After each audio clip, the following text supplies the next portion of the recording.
하나님의 말씀입니다. 오늘 여러분과 저에게 말씀을 전해주실 우리 이현 선교사님은요, 멕시코 내륙 깊숙이 위치한 아구아스 깔리엔테스라고 하는 지역에서 아름다운 낙원 교회, 삶으로 증명하는 교회, 새아침 교회, 여러분 교회 이름이 참 아름답고 예쁘죠? 여러분 그 새 교회를 개척하셔서 복음을 전하시고 또 예배 함께 드리고 또 깨어진 가정과 또 마약과 알코올 중독자를 치유하는 사역을 꽤 오랜 시간 동안 감당해 오신 우리 귀한 목사님이십니다. 저와는 벌써 20여 년 전에 제가 미국으로 유학 오기 전에 우리 인천에 있는 교회에서 우리 목사님과 함께 동역했던 그런 기억이 있는데요. 그때 교육자들이 대단히 많았습니다. 그 모든 교육자들과 또 온 성도님들이 우리 선교사님에게 붙여준 별명이 하나 있었습니다. 무엇인가 하면 작은 거인이라고 하는, 작은과 거인이라고 하는 말이 서로 어울리지 않는 표현인데 우리 선교사님 보면 그 표현이 딱 맞다라는 생각이 듭니다.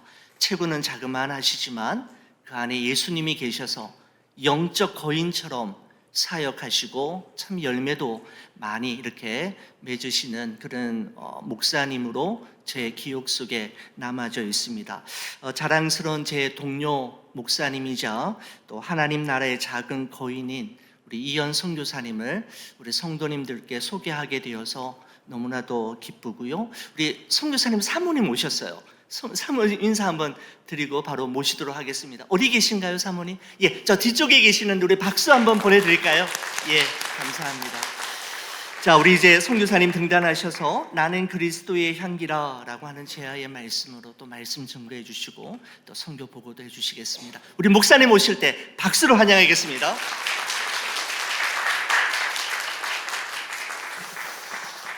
할렐루야. 왜 작은 거인인지 아시겠죠? 딱 보니까 그래서 작기 때문에 정말 뭐 형식적인 말이 아니라 굉장히 존경하고 제가 굉장히 사랑하는 목사님이신데 굉장히 오랜만에 저희가 만남을 갖고 있습니다. 하나님께서 또 기회를 주셔서 이렇게 만나고 또 귀한 교회에서 목사님 목회를 잘 하시고 계시는 이 교회에서 함께 하나님의 말씀을 나눌 수 있는 기회를 주신 우리 하나님 앞에 영광과 찬양과 감사를 올려드립니다. 우리가 잘 아는 것처럼 사람에게는 그 사람들이 가지고 있는 독특한 향내가 있습니다.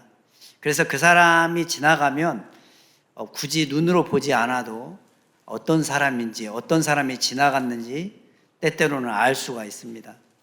그것뿐만 아니라 우리가 과일을 먹을 때에도 과일을 특별히 우리가 보지 않아도 냄새만 맡아도 그 과일이 어떤 과일인지 맛있는 과일인지 아니면 그렇지 않은 과일인지 그 이름을 맞출 수 있습니다. 여러분 어떤 과일을 좋아하십니까? 미국엔 과일들이 참 많이 있던데 어떤 과일들을 좋아하십니까? 제가 처음에 18년 전에 멕시코에 처음 들어갔을 때 아주 희한한 과일을 발견했습니다. 그 이름은 바로 파파야라는 과일입니다. 아십니까? 네, 파파야하고 과야바라는 과일이 있습니다. 아내와 제가 그 과일을 사다 놓고 참 고민을 많이 했습니다. 이걸 먹어야 되나? 왜냐하면 냄새가 발을 며칠 동안 씻지 않은 그 발에서 나는 냄새와 동일합니다. 그래서 이 과일을 먹어야 되는지 버려야 되는지 고민을 하다가 몇 번을 버렸습니다. 그리고 나서 어느 날은 한번 도전해보자 하고 그 과일을 먹었는데 과일이 또 맛있더라고요. 어느 날은 싫었는데 시간이 흐른 후에 그 과일을 다시 먹으니까 그 과일이 굉장히 맛있게 느껴졌습니다. 여러분들이 먹지 않는 고수 있죠? 실란트로라고. 그것도 저희도 그 냄새가 얼마나 싫었는지 처음에는 이거 멕시코 지역의 음식점에 갈 때마다 다 그 냄새가 납니다. 근데 지금은 너무나 그 냄새를 좋아하고 고수에 쌈을 싸서 쌈을 싸서 먹을 정도로 그렇게 좋아합니다. 이처럼 같은 과일이고 같은 채소이지만 어떤 사람에게는 향내이고 어떤 사람에게는 너무 좋은 냄새이지만 어떤 사람에게는 너무 괴롭고 너무 싫은 냄새가 될 수 있습니다. 오늘 본문에 보니까 두 냄새에 대해서 말씀을 하고 있습니다. 생명에 이르는 냄새, 그리고 사망에 이르는 냄새. 다시 말해서 죽이는 냄새가 있고 살리는 냄새가 있습니다. 고린도후서 2장 16절에 보니까 이 사람에게는 사망으로부터 사망에 이르는 냄새요, 저 사람에게는 생명으로부터 생명에 이르는 냄새라. 누가 이 일을 감당하리요. 현대인의 성경에서는 이렇게 번역합니다. 멸망을 받을 사람에게는 죽음에 이르게 하는 냄새이며 구원을 받을 사람에게는 생명에 이르게 하는 향기입니다. 그렇다면 누가 이런 향기가 되겠습니까? 저희 한국 사람에게는, 한국인의 성경으로 볼 때는 이 말씀이 솔직히 잘 이해가 되지 않습니다. 냄새가, 죽이는 냄새가 있고 살리는 냄새? 그런데 우리가 바울이 이 말씀을 전할 때 고린도 교회 교인들은 이 말씀을 너무나도 실감나게 정확하게 이해했습니다.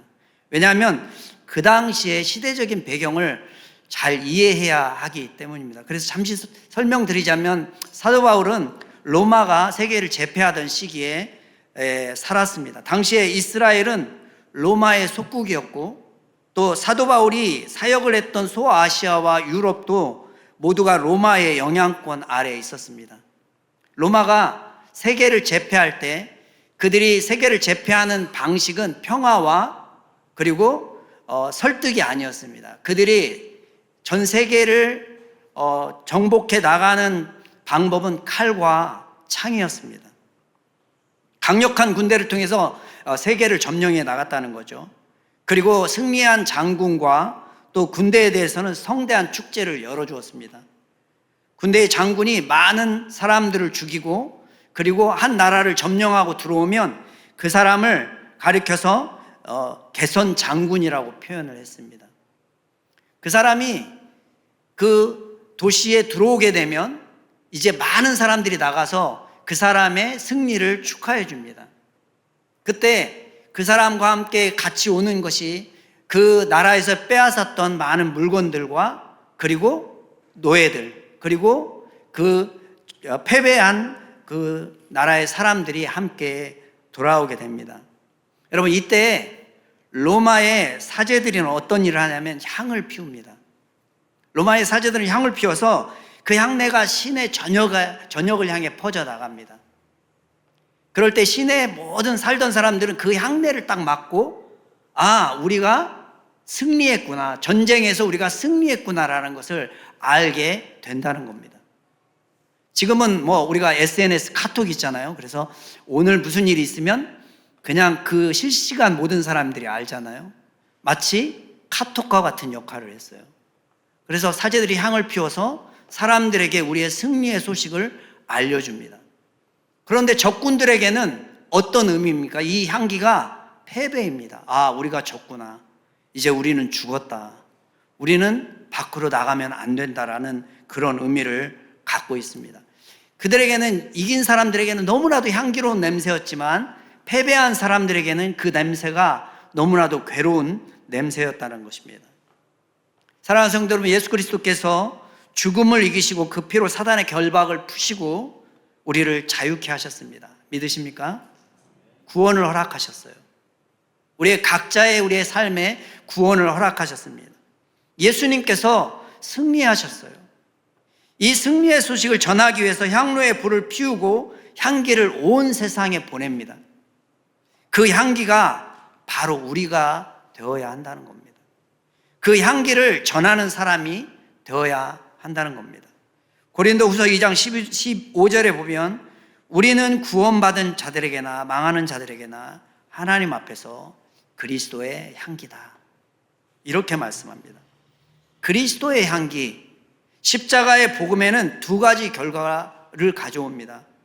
이 복음에 대해서 생명의 냄새라고 생각하고 좋아하면 영생의 선물이 주어지지만 이 냄새를 괴로워하고 사망의 냄새라고 여겨져서 싫어하면 그 사람에게는 하나님의 진노가 그 위에 임합니다.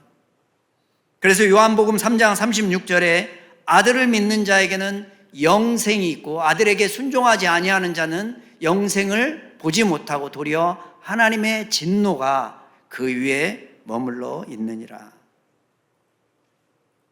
동일한 십자가의 복음이 한 사람에게는 구원을, 또 다른 사람에게는 심판을 가져오게 됩니다. 그런데 16절에 이 일을 누가 감당하리요? 다른 번역에서는 그렇다면 누가 이런 향기가 되겠습니까? 그리스도의 향기, 어떤 사람에게는 사망의 향기가 되고 어떤 사람에게는 생명의 향기가 되는 그리스도의 향기의 사명, 이 사명을 누가 감당할 수 있느냐라고 이렇게 묻고 있습니다. 이어지는 17절에서 그 답을 우리에게 말씀합니다. 17절은 우리가 왜 그리스도의 향기로 살아가지 못하는지를 말씀하고 있고, 다시 말해서 우리의 신앙이 왜 성장하지 못하는지를 잘 설명해 주고 있습니다. 고린도후서 2장 17절에 보니까 우리는 수많은 사람들처럼 하나님의 말씀을 혼잡하게 하지 아니하고 순전함으로 하나님께 받은 것 같이 하나님 앞에서와 그리스도 안에서 말하노라. 역으로 말하면 당시에 말씀을 혼잡케 하는 사람들이 많았다는 의미입니다. 말씀을 혼잡케 한다는 게 무슨 의미일까요? 말씀을 혼잡케 한다. 제가 멕시코에서 사역하면서 한 가지 마음 아픈 것은 멕시코의 복음의 확장과 복음의 속도가 굉장히 더디다는 것입니다. 물론 선교사들이 더 열심히 해야 되겠지만 그 나라 안에 있는 한 가지 문제점들이 있다라는 것입니다. 그 문제점이 뭐냐면 말씀을 혼잡케 하는 것들이 굉장히 멕시코 안에는 많이 있습니다. 그래서 이 말씀을 혼잡케 하는 것으로 인해서 복음의 확장이, 복음의 능력이 더디는 것을 보게 됩니다. 혼잡케 한다는 말은 불순물을 섞는다는 뜻입니다. 하나님의 말씀을 부분적으로는 받아들이지만 스스로 걸러내는 것입니다. 아, 나는 이 말씀은 좋지만 이 말씀은 나는 원하지 않아. 이렇게 내가 원하는 말씀만 받아들이는 것을 불순물을 섞는다는 의미를 가지고 있습니다. 이런 태도를 가지고 있으면 아무리 말씀을 들어도 그것이 그 사람에게 은혜가 되지 않고 적용이 되지 않습니다. 불순물을 섞는 것. 자꾸 밖에서 하나님 말씀 외에 다른 것들을 끼워 넣는 것을 바로 혼잡케 한다는 뜻을 가지고 있습니다. 제가 저희 아이들을, 딸이 둘인데 키우면서 느낀 것 중에 하나가 참 말을 잘 들을 때도 있지만 참 부모의 말을 안 들을 때가 참 많다는 걸 느낍니다. 저도 아마 저희 어머니 아버지의 말을 잘 안 들었을 거라고 생각합니다. 제 입장에서 보면. 그런데 아이들이 어느 날 집에 돌아와서 아빠 인터넷에 보니까 건강을 지키려면 이런 습관을 가져야 된대, 이렇게 얘기를 해요. 그러면 제가 뭐라고 하는지 아십니까? 그거 내가 지난번에 얘기해 줬잖아. 아이들은 부모가 얘기하면 잘 듣지 않는 것 같아요. 근데 인터넷이 얘기하면 굉장히 귀 기울여서 듣습니다.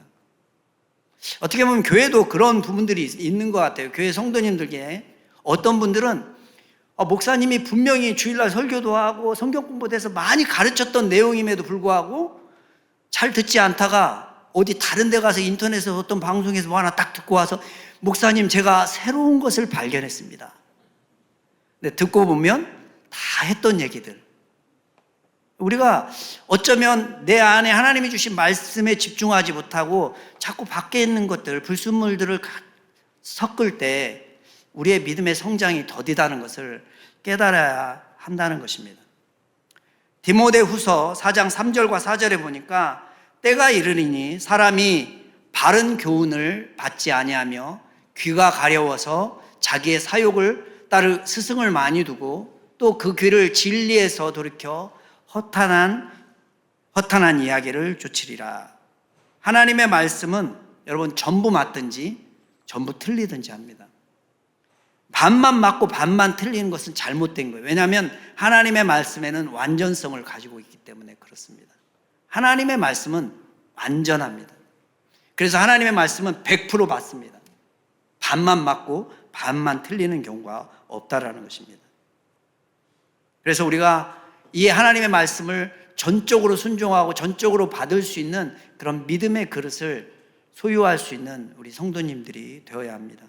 히브리서 4장 2절에 보니까 그들과 같이 우리도 복음 전함을 받은 자들이나 들은 바 그 말씀이 그들에게 유익하지 못한 것은 듣는 자가 믿음과 결부시키지 아니함이라.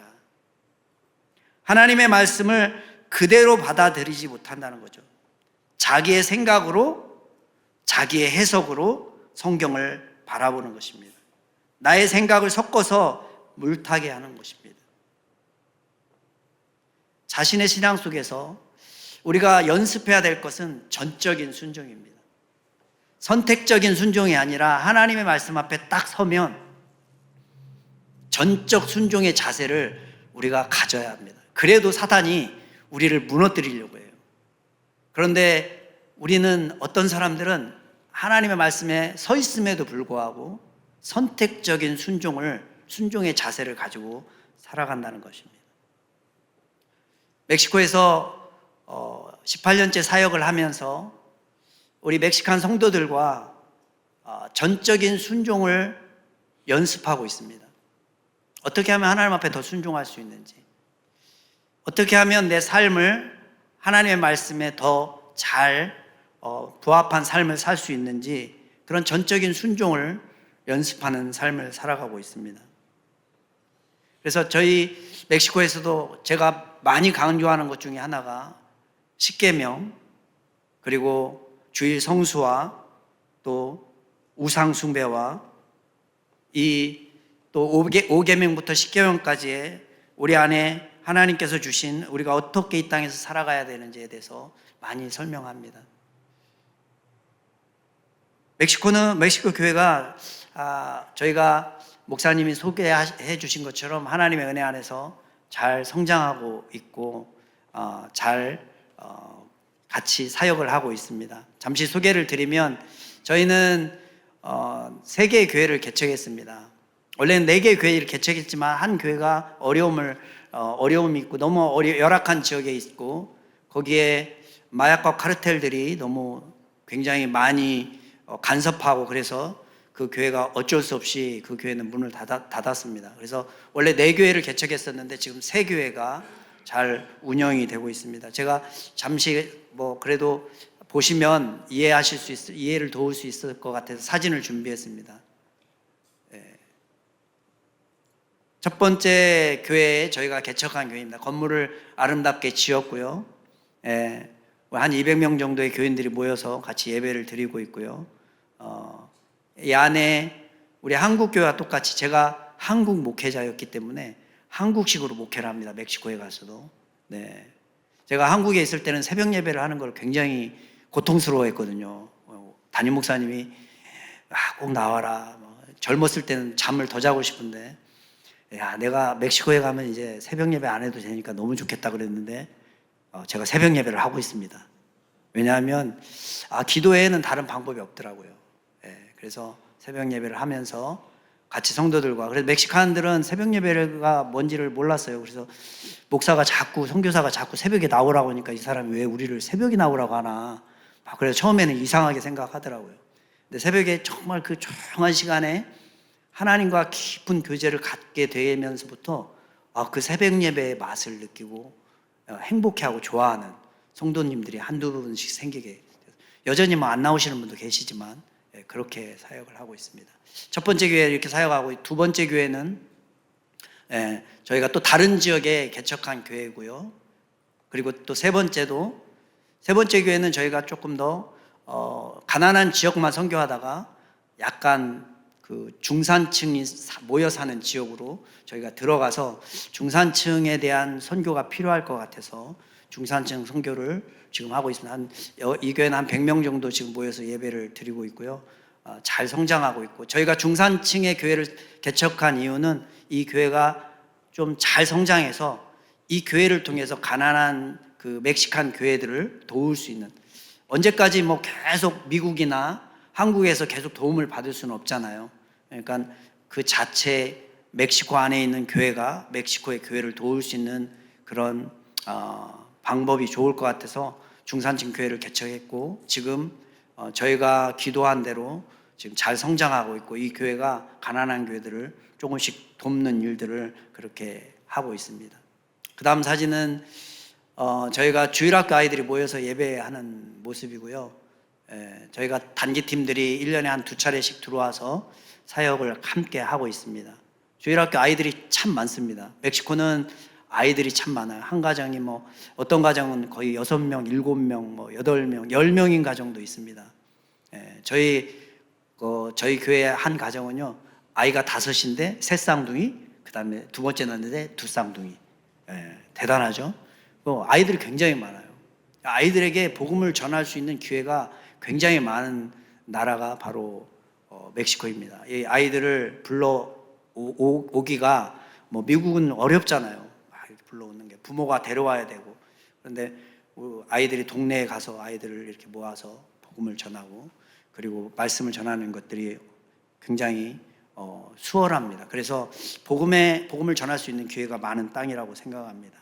다음 사진은 저희가 하는 사역 중에 하나가 밥 주는 사역을 하고 있습니다. 코비드이 끝나고 나서 멕시코도 굉장히 어려운 상황 속에 있었어요. 그래서 아이들이 그때부터 부모의 도움을 받지 못하고 굶는 아이들이 많이 있어서 저희가 그때부터 코비드이 끝나면서부터 굶는 아이들에게 밥을 주는, 그래서 주에 한 50명 정도의 아이들이 와서 밥을 먹습니다. 밥을 먹고 저희가 그들에게 복음을 전하고, 그리고 그 아이들이 부모에게 복음을 전할 수 있는 방법들을 또 가르쳐주고, 그래서 그렇게 이런 사역들을 계속 이어나가고 있습니다. 너무 행복해합니다. 뭐 대단한 음식은 아니지만 먹을 수 있는 것에 굉장히 감사하고 있습니다.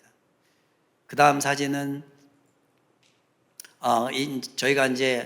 저희가 하고 있는 지역들이 가난한 지역들이기 때문에 이렇게 빵이나 이런 것들을 준비해서 밖으로 나가서 전도하고 빵도 나눠주면서 같이 복음도 전하고, 이런 사역들, 전도하는 사역들이나 이런 사역들을 많이 하고 있습니다.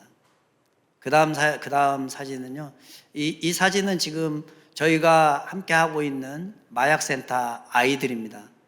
마약센터에 지금 한 30명 정도의 여자 아이들이 있는데요, 11세부터 18세까지 아이들이 있습니다. 100% 다 마약 중독, 알코올 중독입니다. 보통 12세, 13세에 길거리에서 원치 않는 임신을 하고 들어온 아이들도 굉장히 많습니다.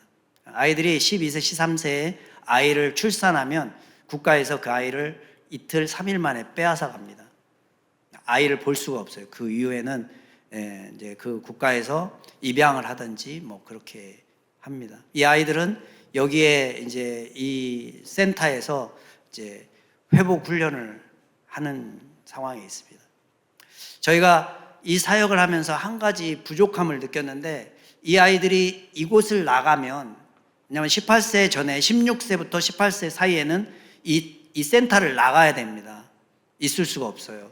그럼 나가면 이 아이들이 가는 곳이 예전에 머물던 곳인데, 예전에 머물던 곳이 어떤 곳이냐면 마약하는 아빠가 있던 곳, 그리고 술 주정뱅이 삼촌이 있던 곳, 그런 곳으로 다시 돌아갑니다. 그러면 뭐 한 달도 안 돼서 다시 마약과 알코올을 하게 돼요. 아이들이 머물 수 있는 장소가 필요할 것 같아서 저희가 지금 쉘터 사역을 준비를 하고 있습니다. 집을 렌트해서 여기에서 원하는 아이들 중에 정말 자기가 사회로 나갈 수 있는 준비를 하고 싶다고 하는 아이들을 2년 동안 머물 수 있는, 그래서 2년 동안 머물면서 그 아이들이 자기가 원하는 직업을 선택해서 갈 수 있도록. 그래서 지금 이 장면은요, 저희가 이 아이들에게 네일 아트를 가르쳐 주고 있는 장면입니다. 아이들이 여기 있는 동안에 네일 아트나 헤어컷이나 그리고 바리스타나 뭐 이런 기술들을 저희가 배울 수 있도록 이제 사람들을 모으고 선생님들을 섭외해서 그 아이들이 배워서 그 직업을 갖고, 그리고 그 직업을 통해서 자기가 렌트를 낼 수 있는 능력이 되면 이제 쉘터를 이제 나가는 겁니다. 2년 정도의 시간을 주고 그 일들을 그렇게 그곳에 머물 수가 있습니다. 그래서 그런 사역들을 지금 진행을 하고 있고요. 사역을 위해서 참 많은 부분들이 필요합니다. 뭐 선교사님들이 늘 표현하는 거고 기도를 원하고 기도를 많이 이렇게 요청하는 것 알고 있습니다. 근데 모든 사역에는 또 하나님께서 부어주시는 은혜가 필요하고 또 모든 사역에는 우리 많은 성도님들의 물질적인 후원도 필요합니다, 솔직히. 그래서 함께 이런 사역들을 혹시 기억나실 때마다 함께 기도해 주시고 이 사역들을 통해서 한 영혼이라도 다시 한번 하나님 앞에 올바로 설 수 있도록 그렇게 함께 기도해 주시기를 간절히 바랍니다. 그렇다면 우리가 어떻게 그리스도의 향기의 삶을 살 수 있습니까? 하나님의 말씀을 순전하게 받아들여야 합니다. 하나님의 말씀을 왜곡시키지 않는 그런 사람, 순전하게 받아들이는 사람은 어떤 결과를 가져오게 됩니까? 그리스도의 향기의 사명을 감당하게 됩니다. 14절에 보니까 고린도후서 2장 14절에 항상 우리를 그리스도 안에서 이기게 하시는 우리로 말미암아 각처에서 그리스도를 아는 냄새를 나타내시는 하나님께 감사하노라. 이 말씀을 제가 묵상하면서 저의 눈에 세 가지 단어가 떠올랐습니다. 첫 번째 단어는 우리로 말미암아. 우리로 말미암아 복음이 전해지는 것을 감사하게 생각했다는 말입니다. 나를 복음의 통로로 사용하시는 하나님께 감사한다는 것입니다. 이런 감사가 여러분에게 있습니까? 작년에 저희 선교지에 방문한 한 교회가 있었습니다. 처음으로 온 교회인데 처음으로 그 교회는 교회가 세워진 이후에 처음으로 단기 선교를 계획하고 첫 단기 선교를 나오는 교회였습니다. 처음에 그 목사님이 저희 선교지에 전화를 했습니다. 목사님, 저희가 목사님 계시는 아구아스칼리엔테스 사역지에 선교를 가기로 원합니다. 괜찮습니까? 오십시오. 환영입니다. 이제 목사님이 그 성도님들에게 광고를 하고 우리 이제 선교 갑니다. 막 했는데 꽤 많은 인원들이 이제 선교를 작정을 했어요. 그래서 목사님이 굉장히 막 흥분이 된 상태에서 목사님 처음으로 가기로 했는데 성도님들이 굉장히 많이 온다고 합니다. 큰 버스 빌릴 수 있습니까? 그래서 걱정하지 마시고 뭐 버스를 2대도 빌릴 수 있으니까 걱정하지 마시고 오십시오. 근데 조금 시간이 지나가지고 다시 전화했는데 목사님 버스 1대면 될 것 같습니다. 괜찮습니다. 조금 더 지나니까 목사님 그냥 그 시에나나 뭐 이런 조그마한 7인승 1대면 될 것 같습니다. 그래요. 괜찮습니다, 목사님. 나중에는 너무 미안해가지고 전화를 왔는데요. 목사님 2명밖에 못 가는데 괜찮겠습니까? 2명밖에 못 가는데 2명인데 어떤 분이냐면 이제 미용하시는 헤어 디자이너 2분, 거기다가 목사님 3분. 근데 너무 미안하니까 사모님이 아이들이 어린데 아이들을 어디다 맡기고 할 수 없이 사모님까지 오셔가지고 4명. 제가 환영합니다. 오십시오.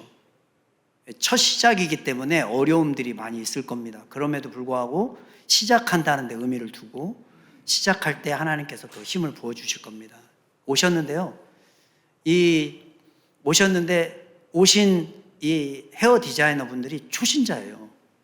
그러니까 오래 예수를 믿으신 분들은 안 오셨어요. 아무도. 초신자 2명. 예수 믿은 지 정말 얼마 안 되신 분들 2명이 그냥 뭣도 모르고 오신 거죠. 한마디로. 오셨어요. 근데 첫날 이제 머리를 자르는데요. 그 아이들이 이가 많거든요. 제가 이가 많습니다. 그러니까 이분들이 방탄 옷을 가져오셨어요. 이렇게 쫙 방탄 옷을. 방탄 옷을 쫙 입고 이제 첫날 탁 서가지고 머리를 딱 자르려고 하는데 이 성도님이 아이들 눈빛을 딱 보는 순간에요. 마음에 감동이 있는 거예요. 하나님의 사랑이 느껴진 거예요. 그래서 저희가 말씀도 안 드렸는데 방탄 옷을 다 벗었어요. 싹 벗고 그리고 나서 머리를 자르고 그 아이들을 한 명씩 안아주면서 초신자인데 막 기도해 주시는 거예요. 그걸 보면서 저희도 울고, 목사님도 기대하지 않았지만 초신자들이었기 때문에 그분들의 모습을 보면서 울고, 같이 함께 울면서 굉장히 큰 은혜를 받아요. 얼마 전에 또 전화 왔습니다. 단기선교 이번 다음 주에 오신다고 예전에 전화 오셔가지고 이번에는 11명이 오시기로 약속을 했습니다. 아마 비행기표를 샀기 때문에 쉽게 변하지는 않을 것 같아요. 그래서 오시기로 했어. 왜냐하면 그 초신자 두 분의 변화가 굉장히 컸거든요. 지금은 그 초신자 두 분이 굉장히 교회에서도 봉사들 많이 하시고 집사로 집사님이 되셔가지고 굉장히 열심히 사역하고 있다라고 말씀을 합니다. 하나님은 우리를 그렇게 복음의 통로로 사용하시기를 원하십니다. 하나님께서 우리를 통해서 그 일들을 하시기를 원해요. 많고 적음, 그리고 많은 능력을 가지고 있고 아니고, 나는 지혜가 있고 없고, 그것이 문제가 아니라 하나님은 나를 쓰기를 원하신다. 나를 복음의 통로로 사용하시기를 원하시는 것입니다. 많은 그리스도인들이 그리스도의 향기의 사명은 다른 사람이 하는 것을 좋게 여깁니다. 내가 하라고 하면 부담스러워하죠. 다른 사람이 복음의 통로로 쓰여질 때 굉장히 기뻐하고 감사합니다. 그런데 나를 하나님이 그렇게 쓰시려고 할 때 우리는 왠지 모를 거부감을 느끼게 된다는 것입니다. 쉽게 받아들이지 않아요. 하나님은 우리로 말미암아 여러분을 통해서 좋은 비전 교회를 세우시기를 원하신다. 아멘 아니십니까? 네. 여러분을 통해서, 나 한 사람을 통해서 한 지역의 변화를 이루어가듯이 나 한 사람을 통해서 가정과 이웃과 내 주변의 모든 사람들의 변화를 이루어 가신다는 겁니다. 그리고 두 번째 단어는 각처에서입니다. 하나님의 말씀을 순전하게 받아들인 사람들은 전도하는 데 있어서 장소의 구별이 있을 수 없습니다.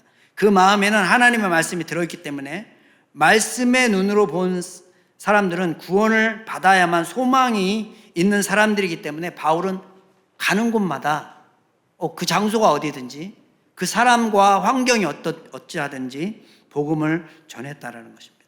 우리에게 이런 마음이 있기를 원합니다. 어느 곳에 있든지 내가 이곳에서는 예수님 얘기를 꺼내면 이 사람들이 날 왕따를 시킬 거야.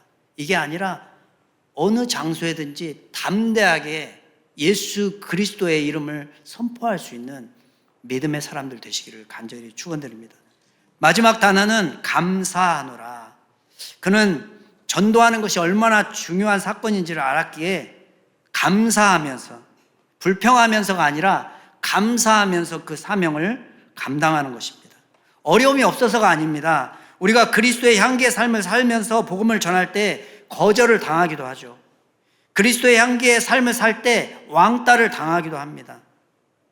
그래도 감사한 것입니다.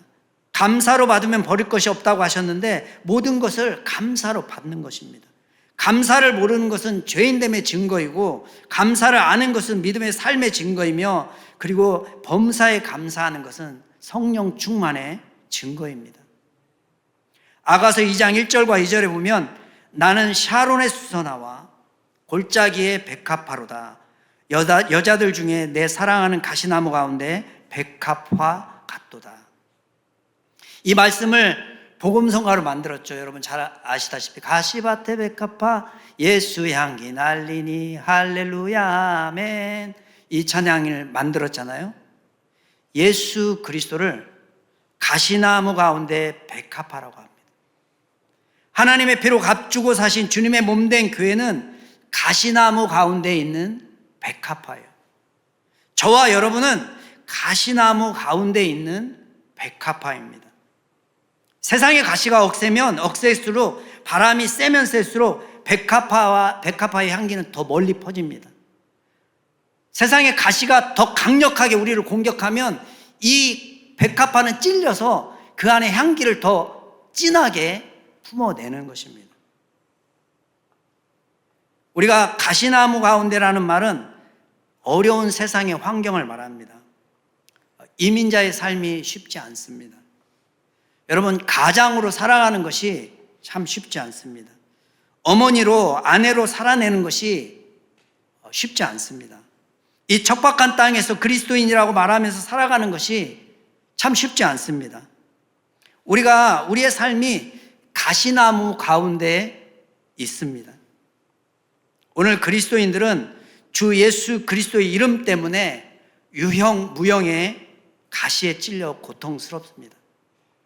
오늘의 가시나무 가운데 핀 백합화 같은 우리가, 그런데 많이 상처난 꽃일수록 향기가 진한 것을 아는 것처럼 우리가 그런 가시나무 가운데 있는 백합화 같은 삶을 살아낼 수 있는 성도님들이 되시기를 간절히 바랍니다. 열매 없는 나무에게는 돌팔매질을 하지 않죠. 열매 없는 나무는 막 흔들지도 않고 괴롭히지 않습니다. 왜 돌팔매질을 하고 왜 흔듭니까? 그 열매가 있기 때문에 그 열매를 따려고 괴롭힙니다. 관심이 없어요. 열매가 없으면요. 여러분을 괴롭히지 않으면 내 안에 열매가 없구나. 열매가 있으면 괴롭힙니다. 우리를 그리스도의 향기로 사용하시는 하나님께 감사하시기 바랍니다. 그리고 여러분이 있는 곳에서 그리스도의 향기가 되어서 이 땅에서, 그리고 또 여러분이 기억하시기를 원하시는 멕시코 아구아스칼리엔테스 땅에서 하나님의 나라가 충만하기를 간절히 축원드립니다. 기도합니다. 하나님 감사합니다. 우리가 가시나무 한가운데 있는 백합화와 같습니다.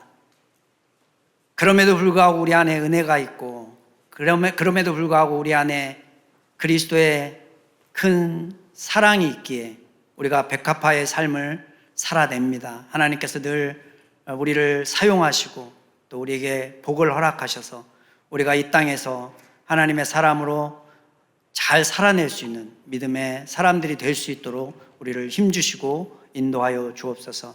감사 영광을 올려드리며 예수님의 이름으로 기도하옵나이다.